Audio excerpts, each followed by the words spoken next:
पिछले वीडियो में हमने एक्सरसाइज 6.5 के क्वेश्चन नंबर 4 और 5 को सॉल्व किया था, जिसका लिंक आपको डिस्क्रिप्शन में मिल जाएगा। इस वीडियो से हम इसी एक्सरसाइज के क्वेश्चन नंबर 6 को सॉल्व करने वाले हैं। क्या कह रहा है क्वेश्चन नंबर 6 कि ABC is an equilateral triangle of side 2A, find each of its altitude. एक इक्विलेटरल ट्रायंगल दे रखा है जिसका साइड कितना है, साइड है आपका 2A, इसका साइड 2A मतलब तीनों साइड आपस में क्या है, बराबर। तब आपको फाइंड आउट करना है ये जो अल्टीट्यूड है इसका लेंथ, कि अल्टीट्यूड का आखिर लेंथ कितना होगा। तो आपको क्या है कि एक इक्विलेटरल ट्रायंगल दे रखा है तो उसका प्रॉपर्टी आपको पता होना चाहिए। क्या होता है इक्विलेटरल ट्रायंगल का प्रॉपर्टी, कि तीनों एंगल और तीनों साइड उसके बराबर होते हैं। बस नहीं, खुश नहीं होना है कि ये इतना बात तो आपको 6-7 का बच्चा भी बता देगा। आपके लेवल से क्या क्या प्रॉपर्टी होनी चाहिए, आपके लेवल से ये प्रॉपर्टी होनी चाहिए कि इक्विलेटरल ट्रायंगल के अंदर जो अल्टीट्यूड होता है, अल्टीट्यूड और मीडियन और क्या परपेंडिकुलर बाइसेक्टर, ये तीनों आपस में क्या होते हैं, इक्विलेटरल ट्रायंगल के अंदर इक्वल होते हैं। ये प्रॉपर्टी आपको याद होना चाहिए। नहीं याद है तो अब से याद कर लेना है कि इक्विलेटरल ट्रायंगल के अंदर अल्टीट्यूड, मीडियन और परपेंडिकुलर बाइसेक्टर आपस में क्या होते हैं, इक्वल होते हैं। तो मतलब AD तो आपका अल्टीट्यूड हुआ ही हुआ, साथ ही साथ ये मीडियन भी हो गया।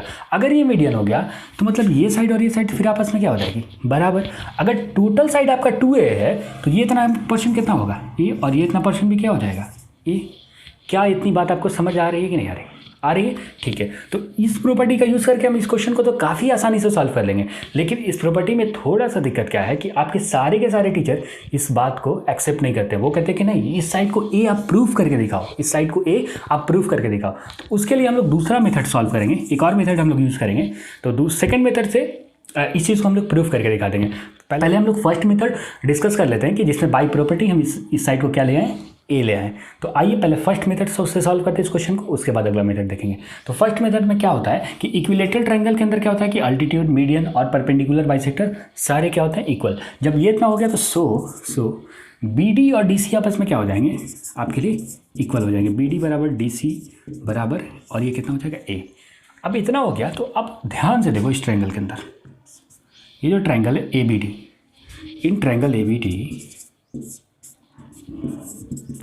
ABD के अंदर देखोगे ध्यान से तो ये एंगल क्या है, 90 डिग्री। अगर एंगल 90 डिग्री है ट्रायंगल के अंदर तो आप एक चीज़ से तो तैयार रहोगे, क्या, पाइथागोरस थ्योरम। मतलब यहाँ पे पाइथागोरस लग सकता है ट्रायंगल ABD के अंदर। अगर आप पाइथागोरस थ्योरम लगाते हो, बाई पाइथागोरस थ्योरम से आप क्या कर सकते हो, आपको निकालना क्या, आपको निकालना है AD।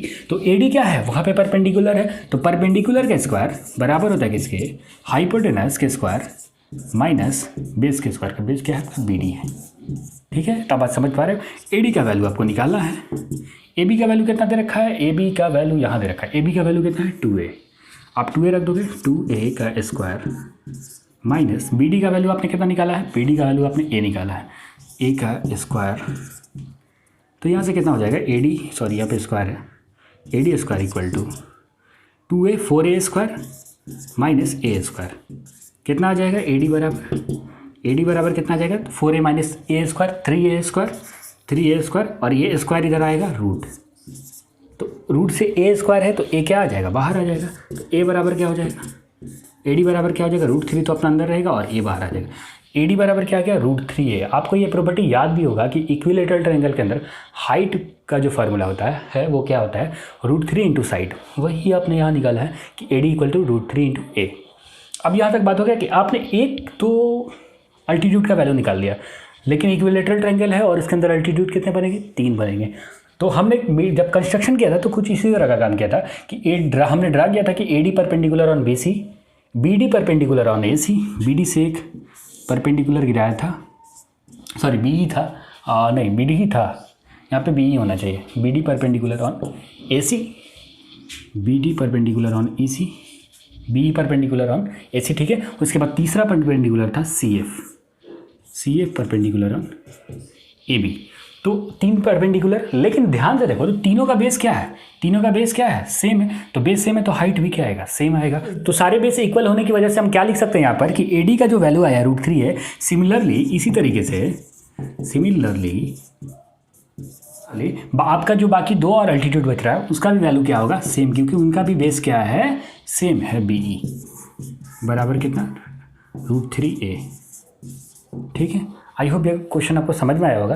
तो आइए अब इसका सेकेंड मेथड डिस्कस कर लेते हैं, जो कि सेकंड मेथड एग्जाम के लिए काफ़ी अच्छा माना जाएगा। मतलब इस मेथड से कुछ टीचर इस बात को एक्सेप्ट नहीं करते हैं कि कहाँ से ये आपने ए ला दिया प्रॉपर्टी को, वो बोलते हैं कि नहीं इस चीज़ को प्रूफ करके दिखाओ। तो आइए हम उस बात को प्रूफ करते हैं। तो आइए अब इस क्वेश्चन के दूसरे मेथड को डिस्कस करते हैं। दूसरा मेथड में क्या करना है, पहले मेथड में तो आपको ये करना था कि आपको 3 परपेंडिकुलर ड्रा करना था, AD और BF और CF, BE और CF। तो मैंने एक ही को ड्रा किया था, इसलिए एक ही को ड्रा किया था। अगर तीनों को ड्रा करता तो फिगर बहुत ज़्यादा हौच पौच हो जाता, फिर थोड़ा सा दिक्कत हो। लेकिन आपको जब फिगर बनाना है एग्जाम में तो आपको ये तीनों परपेंडिकुलर को ड्रा करना होगा, ठीक है।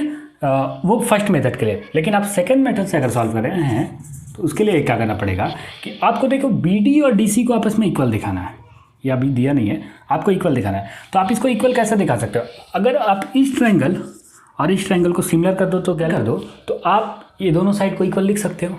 हाँ कैसे, हाँ कैसे लिख सकते हो, सिमिलर ट्रायंगल के अंदर साइड को इक्वल लिखा जा सकता है कि साइड का रेशियो ना बराबर होता है। आपको इन दोनों ट्रायंगल को कॉन्ग्रुएंट करना पड़ेगा, ठीक है। क्यों कॉन्ग्रुएंट करेंगे, क्योंकि कॉन्ग्रुएंट में हम साइड को या एंगल को इक्वल लिख सकते, एंगल को तो सॉरी सिमिलर में भी लिखा जा सकता है, बट साइड को अगर सिमिलर इक्वल लिखना है तो उसके लिए हमको ट्रायंगल को कॉन्ग्रुएंट करना पड़ेगा। इसलिए हम ये ट्रायंगल, ये जो ट्रायंगल ABD है और ट्रायंगल ACD, इन दोनों ट्रायंगल को हम क्या कर देंगे, कॉन्ग्रुएंट कर देंगे। कॉन्ग्रुएंट भी आसानी से हो जाएगा, आपको प्रॉपर्टी याद होगा, बस RHS से करना है। तो in triangle ABD and triangle ACD, देखिए दोनों के अंदर क्या है कि सबसे पहले तो ये जो एंगल है एंगल ADB ये बराबर है किसके, एंगल ADC के। ये कितना है, 90 डिग्री है। उसके बाद ये जो AB है और AC ये भी आपस में बराबर है, AB बराबर AC। और ये कितना है, ये क्या है आपका गिवन है। उसके बाद ये जो साइड AD है आपकी, ये जो साइड AD है ये क्या है, कॉमन है। AD बराबर क्या हो जाएगा, AD ये हो जाएगा आपका कॉमन। अब जब कॉमन हो गया तो ये आपका राइट एंगल R और राइट एंगल के सामने वाली साइड हाइपोटेनस, ये हो गया H, और कोई एक साइड बराबर होनी चाहिए, तो ये AD बराबर है। तो RHS से क्या लिख सकते हैं, by RHS triangle ABD is congruent to triangle ACD। जब ट्रायंगल कॉन्ग्रुएंट हो गया तो आप लिख सकते हो फिर कि ये साइड और ये साइड आपस में क्या होगा, इक्वल होगा बाई CP/CD। BD बराबर DC। अब BD बराबर DC हो गया तो पूरा साइड कितना था, 2A था, तो इस वजह से BD बराबर DC 2A, तो ये इतना कितना हो जाएगा, A हो जाएगा। तो BD बराबर DC बराबर A। अब जब A आ गया तो फिर आप पाइथागोरस लगाओ, पाइथागोरस लगाकर जिससे हमने प्रीवियस मेथड में इसका वैल्यू √3A लाया था वैसे √3A ले आना है, ठीक है। आई होप ये क्वेश्चन आपको समझ में आएगा।